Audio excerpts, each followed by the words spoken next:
والسلام على من لا نبي بعده اما بعد فاعوذ بالله من الشيطان الرجيم بسم الله الرحمن الرحيم وقال الملك انی ارى 7 بقرات سمان یاکلهن 7 عجاف، اور کہا بادشاہ نے کہ بے شک میں نے دیکھی 7 گائیں موٹی تازی کھا رہی ہیں جن کو کمزور سی 7 گائیں، و7 سنبلات خضر واخر یابسات، اور میں نے دیکھی 7 بالیاں سرسبز ہری بھری اور دوسری 7 خشک۔ یا ایھا الملأ افتونی فی رؤیای ان کنتم للرؤیا تعبرون، اے سردارو مجھے بتلاؤ میرے خواب کی تعبیر اگر تم ہو خواب کی تعبیر دینے والے۔ قالوا اضغاث احلام، انہوں نے کہا یہ تو پراگندہ خیالات ہیں، خواب ہیں۔ وما نحن بتأویل الاحلام بعالمین، اور ہم نہیں ہیں تعبیر بتانے والے یا جاننے والے اس طرح کے خوابوں کی۔ وقال الذی نجا منہما وادکر بعد امۃ انا انبئکم بتأویلہ فارسلون، اور کہا اس نے جو بچ گیا تھا ان دونوں قیدیوں میں سے اور اسے یاد آیا ایک بڑے عرصے کے بعد کہ میں تمہیں خبر دیتا ہوں اس کی تعبیر کی، پس تم مجھے بھیجو جیل کی طرف۔ یوسف ایھا الصدیق افتنا فی 7 بقرات سمان یأکلہن 7 عجاف و7 سنبلات خضر واخر یابسات، اور کہا اس قیدی نے کہ اے یوسف میرے سچے دوست مجھے بتلاؤ 7 موٹی گایوں کے بارے میں جن کو کھا رہی ہیں 7 خشک گائیں، اور 7 سرسبز خوشوں کے بارے میں اور دوسرے 7 خشک خوشے۔ لعلی ارجع الی الناس لعلہم یعلمون، تاکہ میں لوٹوں لوگوں کی طرف اور وہ بھی جانیں اس کی تعبیر۔ قال تزرعون 7 سنین دأبا، تو کہا حضرت یوسف نے کہ تم کھیتی باڑی کرو گے 7 سال جم کر۔ فما حصدتم فذروه فی سنبلہ الا قلیلا مما تاکلون، پھر جو تم کاٹو تو چھوڑ دو اس سبزے کو اسی کے خوشے میں، الا قلیلا مما تاکلون، مگر تھوڑا بقدر تمہارے کھانے کے جو تم کھاؤ وہ نکالو۔ ثم یأتی من بعد ذلک 7 شداد، پھر آئیں گے اس کے بعد 7 سخت ترین سال، یاکلن ما قدمتم لہن، جو کھا جائیں گے جو تم نے محفوظ کیا تھا ان کے لیے، الا قلیلا مما تحسنون، مگر تھوڑا سا جو تم بیجوں کے لیے چھوڑو۔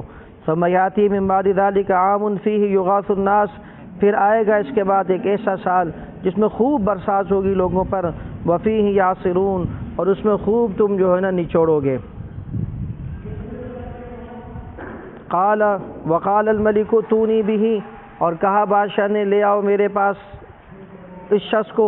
فلما جاءہ الرسول، اور جب آیا اس کے پاس رسول یعنی قاصد، قال کہا ارجع الی ربک، کہ لوٹا اپنے رب کی طرف، یعنی لوٹ جا اپنے بادشاہ کے پاس۔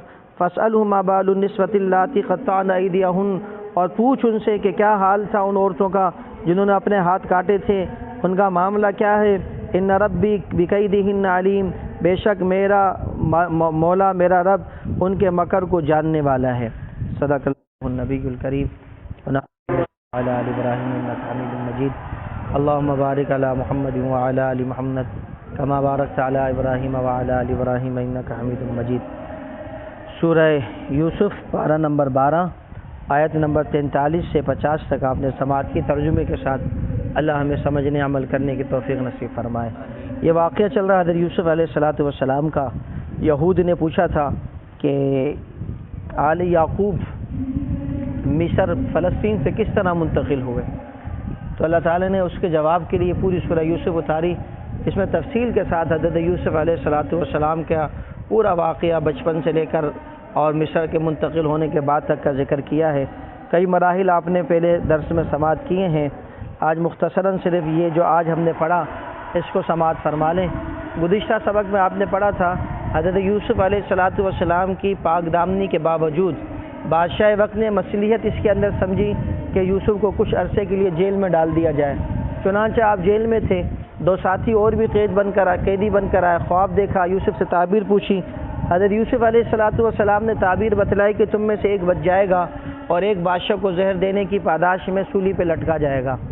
چنانچہ جس سے حضرت یوسف کو یہ اعتماد تھا کہ یہ رہائی پائے گا، اس کو کہا کہ جب تم باہر جاؤ تو میرا تذکرہ اپنے بادشاہ کے سامنے کرنا کہ بے گناہ جو ہے نا میں جیل میں ہوں، لیکن یہ شخص باہر آنے کے بعد بھول گیا، اور 1-2 دن نہیں تقریباً 7 سال کا عرصہ بیت گیا۔ 7 سال تک حضرت یوسف ناکردہ گناہ کی سزا جیل میں کاٹ رہے ہیں۔ یہاں یہ مسئلہ ذہن میں رہے، بعض لوگ یہ سمجھتے ہیں کہ اگر کسی کے دروازے پر پولیس لگ گئی یا کسی کو پولیس جیل میں لے گئی تو وہ کچھ ہوگا تو ایسا ہوا ہوگا۔ حضرت یوسف علیہ السلام نے کچھ نہیں کیا لیکن جیل میں چلے گئے اور 7 سال تک جیل میں ہیں۔ کبھی اللہ تعالیٰ کی آزمائش بھی آتی ہے، اللہ تعالیٰ کی طرف سے کبھی جو ہے یعنی آزمایا بھی جاتا ہے کہ آدمی نے گناہ کچھ نہیں کیا ہوتا اور اس کو سزا مل جاتی ہے، یہ آخرت کے درجات کے بلند ہونے کا سبب ہے۔ بہرحال اللہ ہمیں اس ذریعے کے بغیر ویسے آخرت کے درجات نصیب فرما دے۔ اللہ سے عافیت مانگنی چاہیے۔ ایک شخص اللہ سے دعا مانگ رہے یا اللہ صبر عطا فرما، محبوب نے فرمایا صبر نہ مانگو، عافیت مانگو، کیونکہ صبر تو اس وقت ملے گا جب کوئی مصیبت ہے، تو تم صبر کی دعا کر کے گویا کہ اپنے لیے مصیبت کی دعائیں کر رہے ہو، تو فرمایا عافیت مانگو۔ بہرحال ہمیں اللہ سے عافیت ہی مانگنی ہے۔ اللہ ہم سب کو عافیت والی اور آسانی والی، انعامات والی، چین و سکون والی لمبی زندگیاں، اعمال والی نصیب فرمائے۔ تو بہرحال بات آئی گئی ہو گئی۔ اب 7 سال کے بعد جو بادشاہ وقت تھا جس کا نام ریان بن اسید تھا، ریان اس بادشاہ کا نام تھا، غیر مسلم بادشاہ تھا، اس نے خواب دیکھا۔ اللہ تعالیٰ اب رہائی کے اسباب بنا رہے ہیں حضرت یوسف کے۔ بادشاہ وقت نے خواب دیکھا، خواب یہ دیکھا کہ 7 موٹی گائیں، فربا گائیں، صحت مند گائیں ہیں، اور ان کے مقابلے میں 7 گائیں ایسی ہیں جو کمزور سی دبلی پتلی سی ہیں، اور وہ کمزور سی دبلی پتلی گایوں نے ان 7 موٹی گایوں پر، فربا صحت مند گایوں پر حملہ کیا اور 7 کی 7 گایوں کو کھا گئی۔ وہ 7 کمزور گائیں 7 صحت مند گایوں کو کھا گئی۔ اسی طرح بادشاہ نے خواب دیکھا کہ 7 ہرے بھرے خوشے ہیں، یعنی شاخیں ہیں ہری بھری، اور 7 شاخیں ہیں جو خشک ہیں۔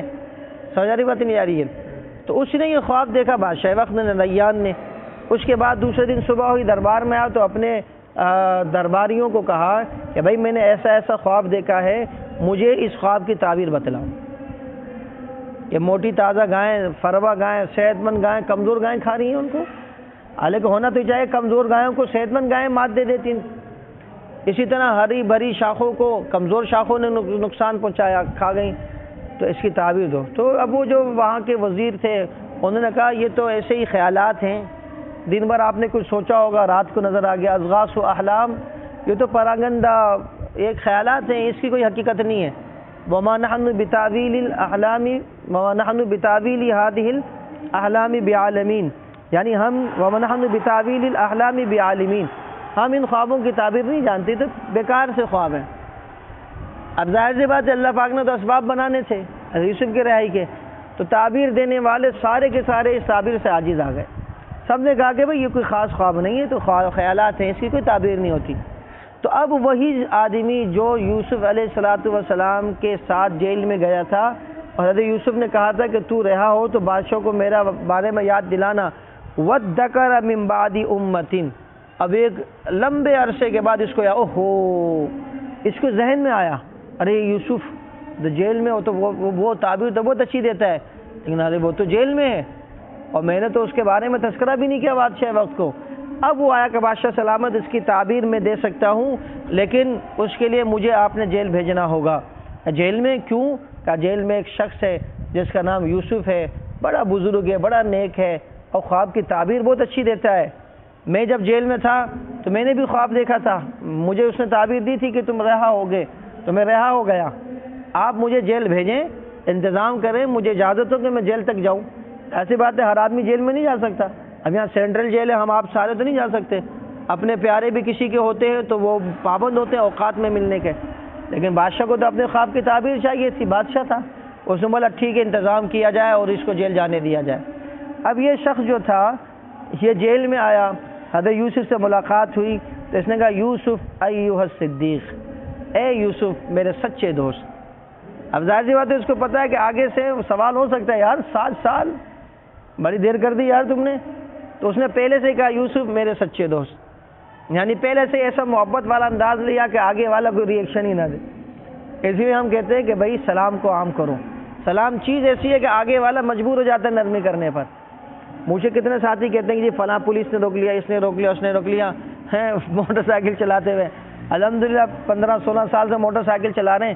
2-4 دفعہ روکا تو گاڑی بند کرنے سے پہلے سلام کر دیتے ہیں، السلام علیکم ورحمۃ اللہ. پیسہ نرم ہوتا ہے، کہتا ہے جاؤ ملا. آپ پھنس گئے تھے؟ اچھا. ہم تو الحمدللہ سلام کی برکت سے نکل جاتے ہیں. ایک دفعہ رات تک میں 1-1:30 بجے میں ارمان آ رہے تھے نئی کراچی سے نکاح پڑھا کے، تو حیدری کے پاس جو نا رینجرز نے روک لیا، اوہ اندر آ جاؤ اندر آ جاؤ. ارمان نے اندر کیا، جیسے روکا میں نے کہا السلام علیکم ورحمۃ اللہ وبرکاتہ. سر خیریت سے ملا ہو کیا؟ ہاں. کیا چل جاؤ. ایک دفعہ پولیس والے نے سے روکا، الحمدللہ سلام کے نمبر ملا جاؤ. تو الحمدللہ سلام کی برکات ہیں. کبھی کبھی اللہ آزما لیتا ہے ہونا، سلام کے برکات ہیں. سلام سے اللہ کے نبی نے فرمایا کہ سلام کرنے سے محبت بڑھتی ہے. سلام کرنے سے کیا ہوتی ہے؟ محبت بڑھتی ہے. آج ہم لوگوں نے سلام کو چھوڑ دیا، اس لیے محبتوں میں بھی کمی آ گئی. بہت سارے اسباب ہوتے ہیں نا. تو بریانی میں سب کچھ اچھا ڈال دیا، نمک صحیح نہیں تھا، ذائقہ خراب ہو جاتا ہے. نمک ومک صحیح تھا، مرچ حد سے زیادہ ڈال دی پھر بھی ذائقہ خراب ہو جائے گا. اس لیے ہر چیز اپنی جگہ بڑی اہم ہے. ہمارے دلوں کی رنجشوں میں ایک سبب نمازیوں میں فاصلے کا ہونا بھی ہے. کتنی دفعہ اعلان کیا کہ بھی درمیان میں فاصلے نہ ہو، پھر بھی اکثر دیکھنے کو ملتا ہے کوئی نہ کوئی دور کھڑا ہوتا ہے. سمجھنے بات نہیں آ رہی ہے. تو اس لیے یہ جو نماز کی صفوں میں فاصلہ ہوتا ہے، یہ نبی کریم صلی اللہ علیہ وسلم فرما رہے ہیں کہ اللہ تعالیٰ دلوں میں فاصلہ پیدا فرماتا ہے. سمجھا نہیں رہی ہے. اس لیے ایک تو نماز میں جب آئیں تو صفوں میں مل جائیں. اسی لیے کہا گیا ہے اہل ایمان کو کہ جب مسجد میں آؤ تو خوب صحیح سے مسواک کر کے آؤ. مسواک والی نماز کا ثواب بھی بڑھا دیا گیا تاکہ قریب آنے کی وجہ سے کسی کو منہ کی بو نہ آئے. سمجھ رہی بات نہیں آ رہی. خوشبو لگا کے رہو تاکہ گرمی وغیرہ کے پسینے وغیرہ کی بو بھی کسی مسلمان کو نہ آئے. کتنی احتیاط کروائی گئی ہے. اور ثواب کتنا ہے کہ جی اگر تم مل کے کھڑے ہوگے تو اللہ تعالیٰ تمہارے دلوں میں کیا کرے گا؟ ملاپ پیدا کرے گا، جوڑ پیدا کرے گا. اللہ ہمیں ملنے کی توفیق عطا فرمائے. ہاں اس کا یہ مطلب ہی نہیں امام صاحب کے ساتھ آگے مل جاؤ، سمجھ پیچھے ہی ملنا مختلف ہوگا آپس میں. اور دوسرا یہ ہے کہ سلام کو عام کرو. سلام ویسے تو سنت عمل یہ کہ چھوٹا بڑے کو کرے، آنے والا بیٹھنے والوں کو کرے، مہمان میزبان کو کرے. لیکن آپ صلی اللہ علیہ وسلم کی یہ بھی سنت ہے کہ آپ ہمیشہ سلام میں پہل کرتے تھے. آپ ہمیشہ سلام میں کیا کرتے تھے؟ پہل. صحابہ فرماتے ہم نبی سے سلام میں بڑھنے کی کوشش کے باوجود بڑھ نہیں پاتے تھے. آقا علیہ الصلوۃ والسلام ہم سے پہلے سلام کر دیا کرتے. جب محبوب پیغمبر بڑھ کے سلام کر سکتے ہیں تو ہم میں کیوں انا ہوتی ہے بھائی؟ ہم کس چیز کی کھیت کی مولی ہیں؟ اس لیے سلام عام کریں. کم از کم گھر میں جائیں اور گھر سے نکلیں تو سلام کر کے جائیں، گھر سے کر کے آئیں. زور سے سلام کرنے کی عادت ڈالیں. ہو سکے تو ایسا سلام کریں کہ گھر کے اندر 4 کمرے، چاروں کمروں میں کونے میں بھی کوئی بیٹھا ہو تو اس پر کیا جائے؟ آواز جائے. اگر گھر میں 10 دفعہ گھسے تو 10 دفعہ سلام کریں. 10 دفعہ آ کے اندر جا سکتے ہیں، شرم نہیں ہے، تو 10 دفعہ سلام کرنے میں شرم کیوں ہے؟ اور رزق کی تنگی دور ہوتی ہے گھر میں سلام کرنے سے، سورہ اخلاص پڑھنے سے. سورہ اخلاص بھی پڑھا کریں. بہرحال تو نرم الفاظ بات چلی تھی یہاں سے کہ نرم الفاظ دوسرے کے دل کو کیا کرتے ہیں؟ متاثر کرتے ہیں. اس نے کہا یوسف ایوہ الصدیق، اے یوسف سچے دوست، پیارے دوست، افتنا فی 7 بقرات سمان یاکلہن 7 عجاف، ذرا ہمیں ایک مسئلے کا حل بتائیے. بادشاہ وقت نے ریان صاحب نے خواب دیکھا ہے، اس کی تعبیر کوئی نہیں دے پا رہا. آپ نے تعبیر پہلے بھی دی تھی، آپ تو بڑے سچے آدمی ہیں، یقیناً آپ کی تعبیر میں جو ہے نا اثر ہوگا. آپ تعبیر دیجئے. تعبیر یہ دیجئے کہ بادشاہ نے 7 گائیں دیکھیں، کمزور 7 گائیں دوسری ان کو کھا رہی ہیں. 7 ہری بھرے خوشے شاخیں بالیاں دیکھیں اور 7 کمزور شاخیں خوشے بالیاں جو بھی معنی کریں وہ اس کو کھا رہے ہیں. تو آپ تعبیر دیجئے. حضرت یوسف علیہ السلام نے فوراً تعبیر دی. حضرت یوسف علیہ السلام نے کہا کہ دیکھو بات سنو، آئندہ آنے والے 7 سال تمہارے اوپر خوب جو ہے نا کھیتی باڑی کے حوالے سے موضوع ہوں گے. 7 سال تک تم جج کر رچ کر بس کر طاقت سے قوت سے جم کر خوب کیا کرو گے؟ کھیتی باڑی. لیکن اگر تم ان 7 کے 7 کو ایک ساتھ کھا جاؤ اور اعتدال نہ رکھو، میانہ روی اختیار نہ کرو، پھر نقصان ہوگا. تم ایک کام کرنا کہ یہ جو 7 سال ہے نا، ان 7 سال میں خوب کھیتی باڑی کرنا اور جو آپ فصل کاٹو گے ان فصلوں کو ان کے خوشوں سے باہر نہ نکالنا. جیسے مٹر ہے اس کو اپنے خوشے میں رہے، گندم میں اپنے خوشے میں رہے. سمجھا؟ خوشہ سمجھ گئے نا؟ خوشہ کہ اس غلاف سے باہر نہ نکالنا دانوں کو، کیونکہ دانے جب باہر آئیں گے تو جلدی خراب ہو جاتے ہیں. خوشے کے اندر رہیں گے تو دیر تک کیا رہیں گے؟ وہ برقرار رہیں گے، مفید رہیں گے. تو کہا کہ تم جتنی کھیتی کاٹو 7 سال تک جم کے کھیتی باڑی کرو گے، ان کو اپنے خوشوں سے باہر نہ نکالنا، بس وہ نکالنا جو تمہاری ضرورت کا ہے، باقی خوشوں میں ڈال کے ان کو سیف کرتے رہنا. پھر اس کے بعد ایسا ہوگا کہ یعنی 7 سال کے بعد 7 سال مزید 7 سال ایسے آئیں گے جس میں آسمان سے بارش نہیں ہوگی، زمین کا پانی خشک ہو جائے گا. سمجھ بات ہے؟ کھیتی باڑی کے لیے تو پانی چاہیے، تو تم کھیتی باڑی نہیں کر سکو گے. اگر ان 7 سالوں کو تم نے اس طرح محفوظ کیا ہوگا تو اگلے 7 سال تک وہ جو 7 سال میں تم نے کاٹا ہے وہ تمہیں کیا کرے گا؟ مدد کرے گا. اور پھر 7 سال کے بعد یعنی 14 سال کے بعد ایک سال آئے گا یغاث الناس فیہ، جس میں خوب کیا ہوگی؟ بارش ہوگی، اور زبردست قسم کی بارش ہوگی.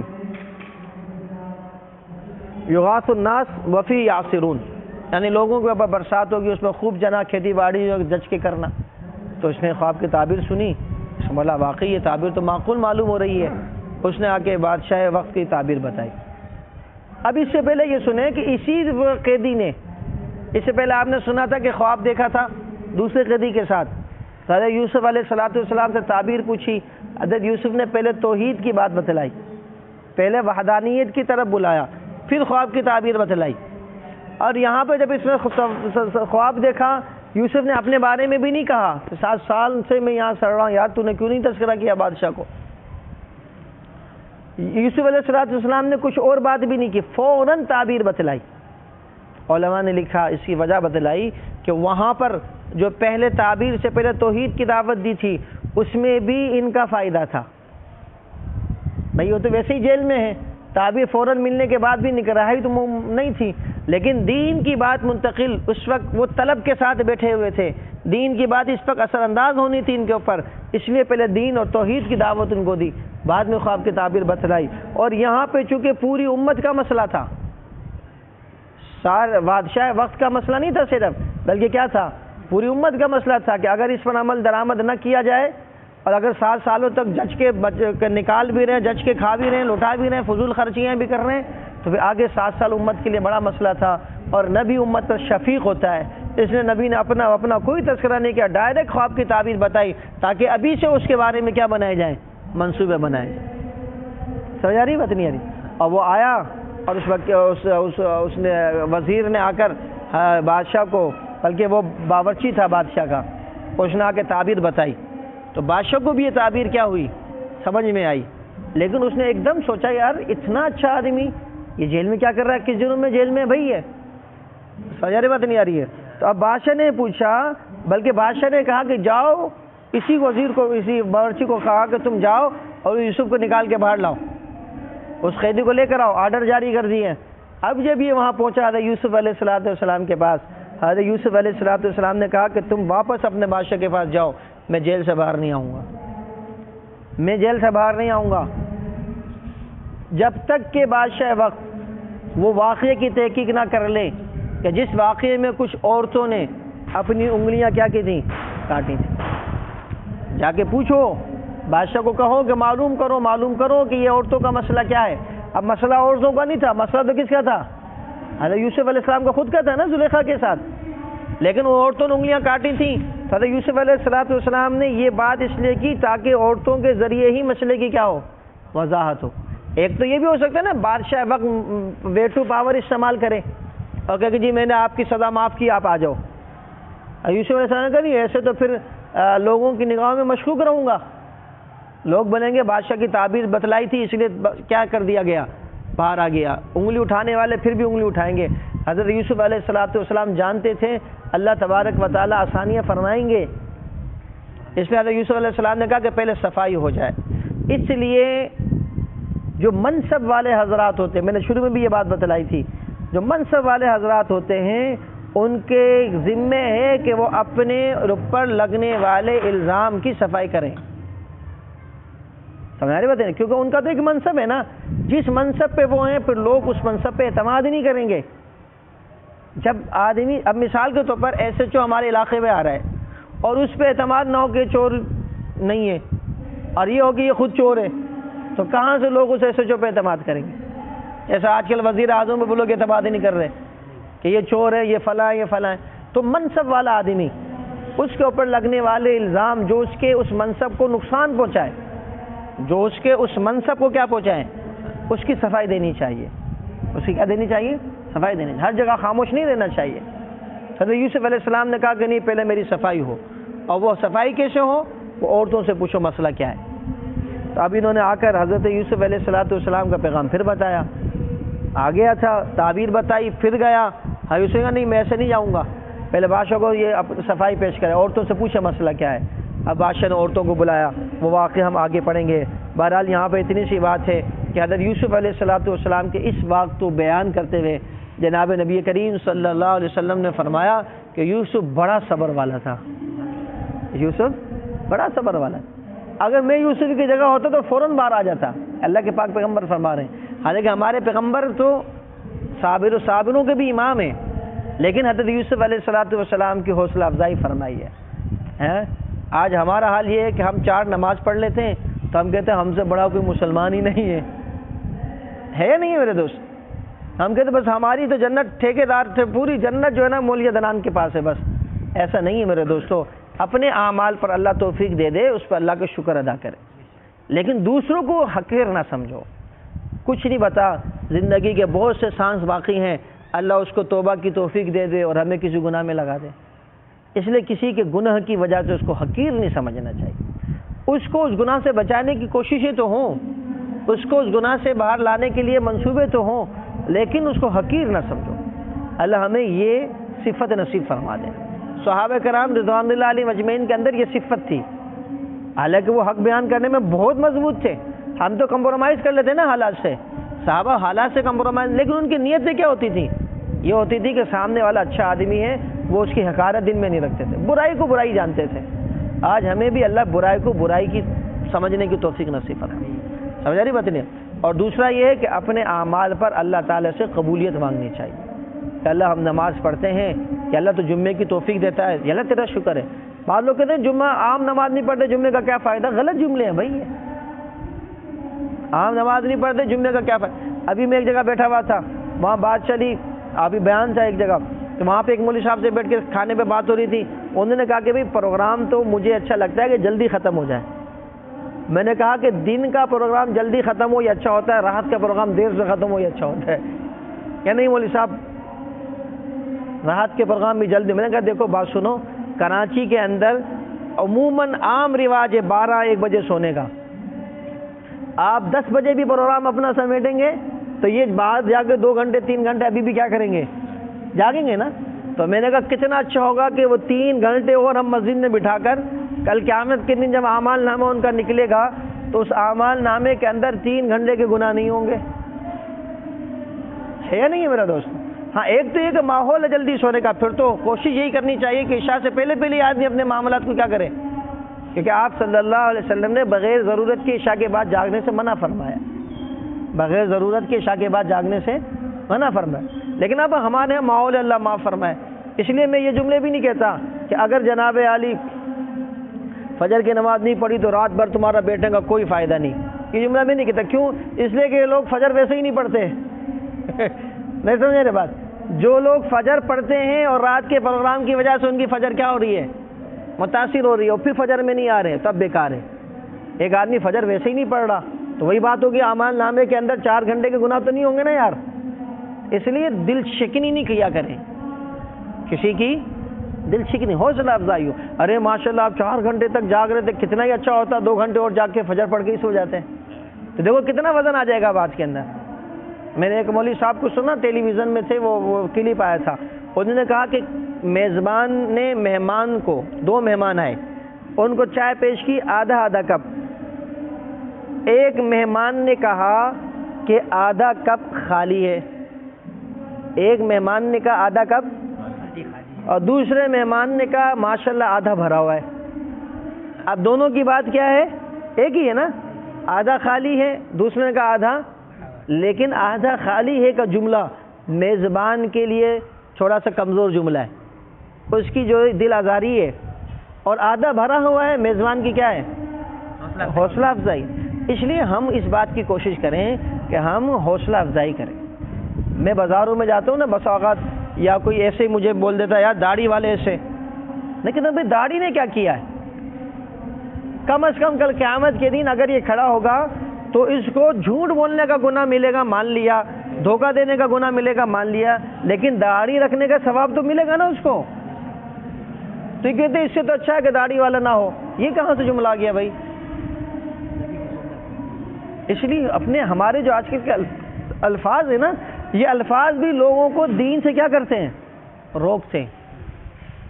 ایک تو یہ ہے کہ میں اور آپ نے ماشاءاللہ 4 گھنٹے دعوت دی، اپنی مان رہا تو چلو تھوڑا سا کڑک ٹیکا لگا دو، نہیں سمجھ آ رہی بات؟ ایک نا 4 گھنٹے تک سمجھا رہے، نہیں آ رہا جایا بھاڑ میں جا، پھر تو چلو سمجھ میں بھی آتا ہے، ہم سمجھاتے بالکل بھی نہیں ہے اور تنقید ہم فوراً کرنے لگ جائیں۔ اس لیے اچھے جملے بولنے ہیں، بھائی ماشاءاللہ ایک ٹائم کی نماز پڑھ لی آج تو آپ نے، ابھی دوسری بھی نماز پڑھنا، بھائی ماشاءاللہ آج تو آپ نے 4 نمازیں پڑھی، فجر کی بھی کوشش کرو یار، جمعہ پڑھتے ہو کوشش کرو کہ پورے ہفتے کی کیا ہوں؟ نمازیں ہوں۔ وہ الگ مسئلہ ہے کہ ایک نماز کا چھوڑنا بھی بہت سخت سزا ہے، وہ کبھی کبھی آدمی سنا ہے، ورنہ فضائل سنا ہے، وہی سنا۔ میں نے اپنے استاد محترم حضرت مولانا مفتی ظفر علی خان صاحب رحمۃ اللہ علیہ سے سنا، بعض لوگ کہتے ہیں کہ جس نے جو ہے نا داڑھی 1 مٹھی سے کم کی، وہ کوئی فائدہ نہیں ہے داڑھی رکھنے کا۔ یہ اگرچہ بات ہے کہ 1 مٹھی سے داڑھی تھوڑی سی بھی کم کرے گا کبیرہ گناہ ہے۔ حضرت فرمانے لگے یہ تو مسئلہ واضح ہے کہ داڑھی کتنی ہونی چاہیے؟ 1 مٹھی ہونی چاہیے ہر طرف سے، یہاں سے بھی، یہاں سے بھی، اور یہ بغل بچہ بھی۔ لیکن فرمانے لگے اگر کسی نے 1 مٹھی نہیں رکھی تو اس کو یہ بولو کہ تمہارا داڑھی رکھنا نہ رکھنا برابر ہے، کا یہ غلط ہے۔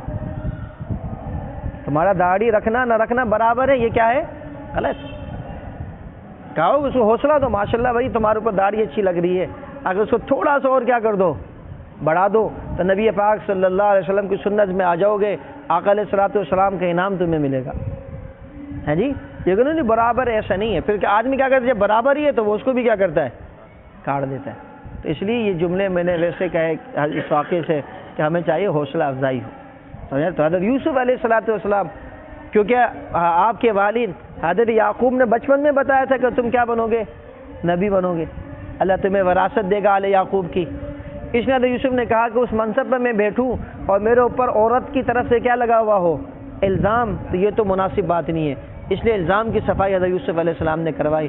اللہ تعالی ہمیں کسی پر بے گناہ الزام دینے پر اور اسی طرح کوئی ہم پر بے گناہ الزام لگائے، دونوں سے محفوظ فرمائے۔ ہم نے کسی پر الزام لگایا تو ہم ظالم، اور اگر ہم پر کسی کا الزام لگایا تو دنیا میں پریشانی۔ اس لیے اللہ تعالیٰ سے عافیت مانگنی چاہیے۔ اللہ تعالیٰ ہمیں ان باتوں کو سمجھنے کی، عمل کرنے کی توفیق نصیب فرمائے۔ وآخر دعوانا ان الحمد للہ رب العالمین، الحمد للہ رب العالمین والعاقبۃ للمتقین، والصلاۃ والسلام علی سید الانبیاء والمرسلین۔ یا رب لک الحمد ولک الشکر کما ینبغی لجلال وجهک وعظیم سلطانک، لا الہ الا انت سبحانک انی کنت من الظالمین، رب اغفر وارحم وانت خیر الراحمین۔ مولا کریم ہم سب کی حاضری قبول فرما، مولا کریم ہم سب کے تمام صغیرہ کبیرہ گناہوں کو معاف فرما، مولا کریم ہم سب کے حال پر رحم فرما، کرم فرما، خیر اور عافیت والا معاملہ فرما، ہر طرح کی آفات ولایات مصیبات سے محفوظ فرما، مولا کریم صحت و شفا نصیب فرما، تمام بیماروں کو صحت اور شفا نصیب فرما، تمام مرحومین کے بخشش و مغفرت فرما۔ ہمارے سجاد فاروقی صاحب کے والد صاحب کا گزشتہ دنوں انتقال ہوا، مولا کریم ان کی مغفرت فرما، ان کے درجات بلند فرما، مولا کریم ان کے بچوں کو ان کے لیے خوب آخرت کا ذخیرہ یا اللہ ان تک بھیجنے کی توفیق نصیب فرما۔